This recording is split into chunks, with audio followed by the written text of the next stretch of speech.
Welcome to Chillin' 101. We hope this video helps. In this video, I will show how to replace Audi A4 rear brake pads. First, gather your essential tools, including a jack, lug wrench, and a caliper compression tool. Safety is paramount, so ensure your vehicle is securely supported on jack stands. Once the car is stable, remove the rear wheel to expose the brake caliper assembly. This initial preparation is crucial for a smooth and safe replacement process. Next, unbolt the caliper guide pins and gently remove the caliper from the brake rotor. Take a moment to inspect the old brake pads for their wear level and check the rotor for any signs of damage or uneven wear.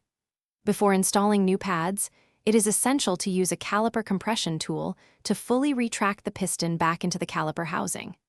This step ensures proper fitment of the new, thicker pads. Now, carefully install the new brake pads into the caliper bracket, making sure they are seated correctly. Once the pads are in place, reattach the caliper to the bracket and securely tighten the guide pins. After everything is reassembled, pump the brake pedal several times until it feels firm.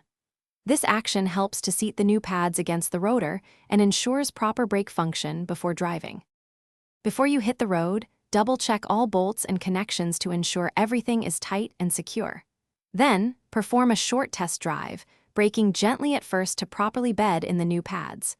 This helps them conform to the rotor surface for optimal performance. Remember to check the description for a link to the new Kindle Paperwhite, perfect for reading anywhere, as well as other great deals we have for you. Drive safely. Thanks for watching. Consider subscribing if we helped you.